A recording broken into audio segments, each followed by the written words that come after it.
Hey everybody, Mike Miller with the Herald Times, columnist Andy Graham, Yep, up in West Lafayette. where it's really cold. It's really cold. It's really cold. But Indiana had a nice warm feeling heading home in that bus today, probably. Yeah, what was the final score here? 54-36. Final score just almost seems secondary. Yeah, almost, it does. 54-36. 54-36, sixth win of the season for Indiana. That means bowl eligibility. That means back-to-back road wins. That means the old Oaken Bucket is staying in Bloomington for a third consecutive year. First time since 1947 since they've won 3 in a row. They actually won 4 in a row during that run. Mm-hmm. Wow. Indiana scored double figures every quarter. It was a very steady performance and ended up with, 650 yards. 659 yards. 659 yards of offense, almost evenly split. The 309 yards rushing, 350 yards passing. Nate Sudfeld with his second straight 4-yard passing performance. Became Indiana's all-time four passing leader. 4 TD passing performance. It became Indiana's, a little more than 4 yards. He's for 4 yards. He became Indiana's career passing leader on a 71-yard touchdown bomb to Andre Booker. That was one of the sort of daggers in the second half. I mean, Purdue scored some points too, obviously, and for a long time today, it didn't seem like Indiana really had anything resembling a comfortable cushion because Purdue was going to score some points too. But Indiana's defense came up with 4 turnovers as well.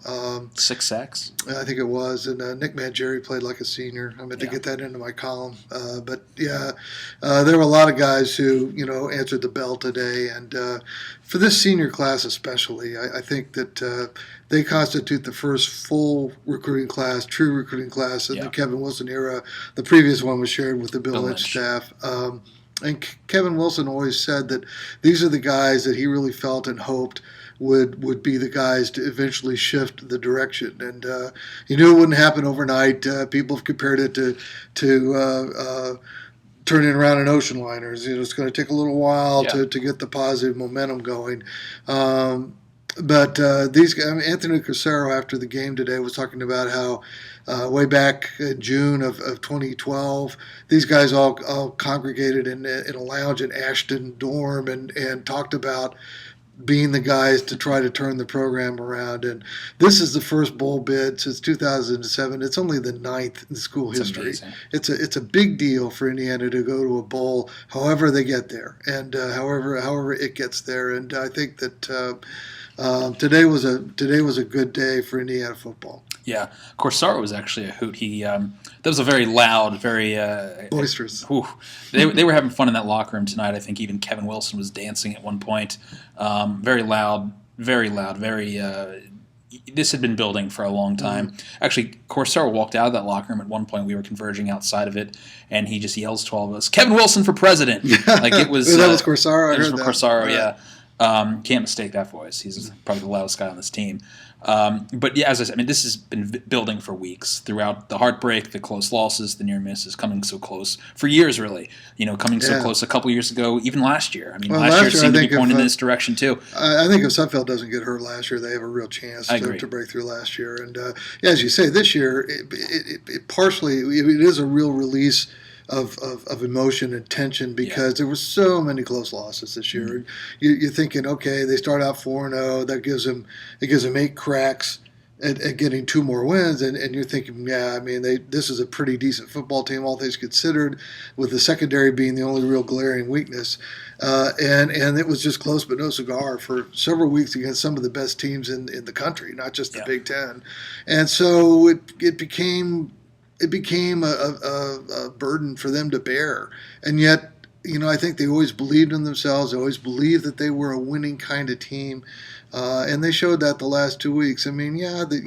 People can talk about the opposition not being, obviously, they were playing top 10 ranked teams earlier. Yes. But these are 2 road victories. It's the first time Indiana's won 2 Big Ten road games back-to-back since 1993. Yeah, back-to-back road games. Back-to-back road games since 1993. And so it's been a long time coming, and it was a long time coming even within this season. Yeah. And so you felt some of that emotion released today. Absolutely did. Now it's going to be a very interesting next couple weeks. Well, it could be very interesting next couple days, depending on how quickly the extension for Kevin Wilson just seems to be a formality at this point. One would think it is pending. Yes. One would think that it's coming very quickly, especially given the fact that Indiana coaches are leaving.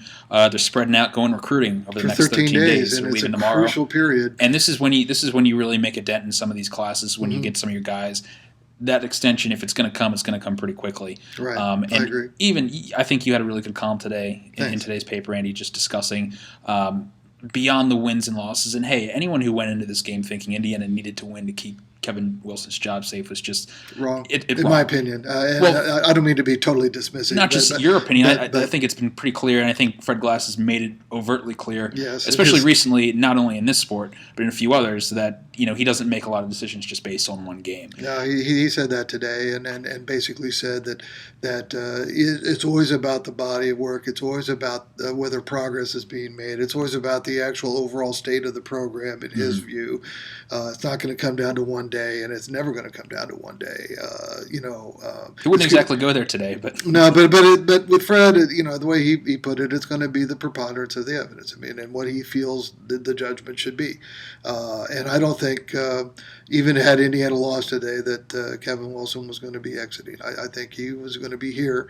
The question was going to be the nature of, or the length of, or the characteristic of the extension, because that was the choice to be made. Either you move in a different direction or you extend, because he's ending the 5th year of a 7-year contract.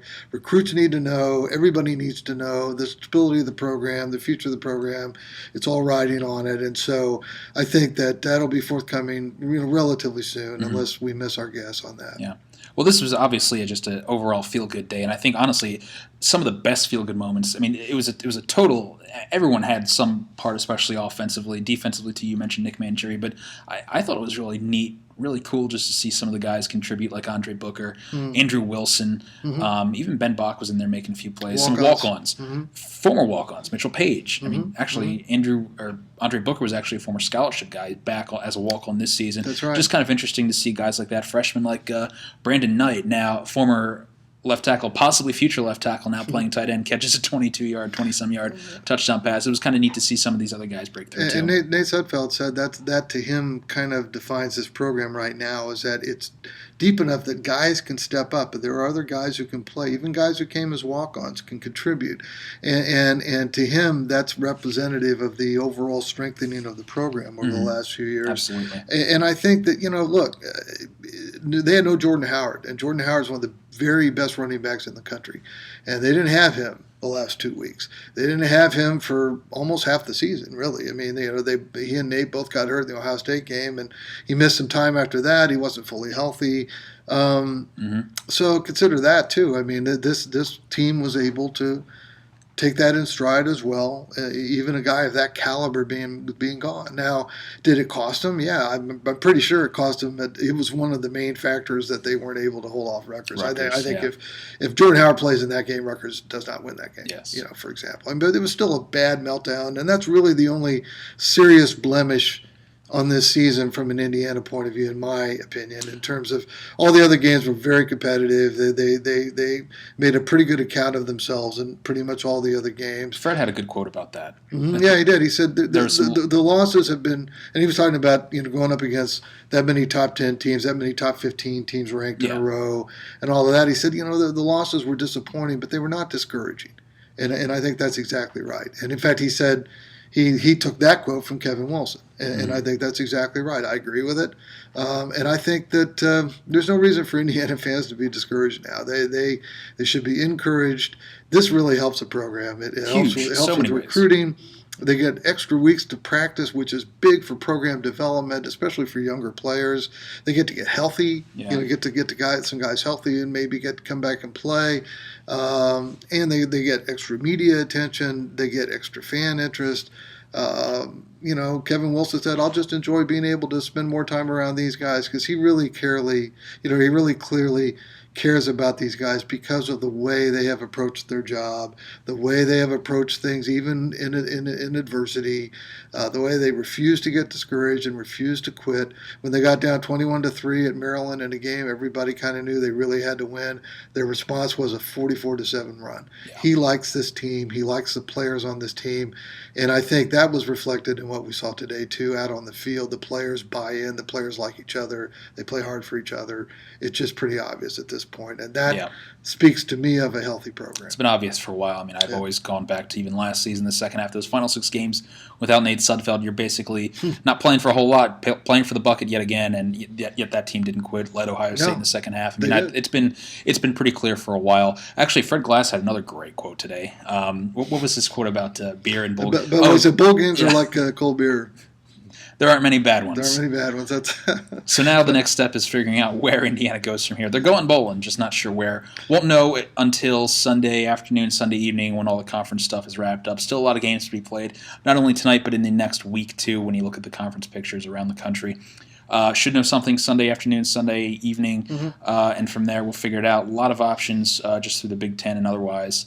But I think the only request, and it's a minor one, they're not going to get picky right now. They want to go somewhere warm, and after playing in this weather, I don't blame them. But we'll know for sure in about 7-8 days. So, I mean, it's a new day dawning a bit, and I liked the effort I saw out there today. It was kind of exemplified for me, and I say this in the column about Divine Redding, who's technically the backup running back, completely leaping over a Purdue defender, a Purdue safety, just hurdling him. And that to me, I saw a lot of desire out there today. It wasn't always great play. As I said, there are imperfections, there are flaws, there were flaws this season, but for this particular Indiana team, I mean, they finished up well and did so in such a manner as to give people who care about the program some encouragement moving forward. Absolutely. Well, we'll be on it this week. We'll be following any potential contract news with Kevin Wilson as well as some of the possible bowl destinations, which again will reveal themselves in the next weekend. So until then, stick with the scoop. Big basketball weekend on tap, but we won't forget football. Until next time, guys. Thanks. Thanks a lot.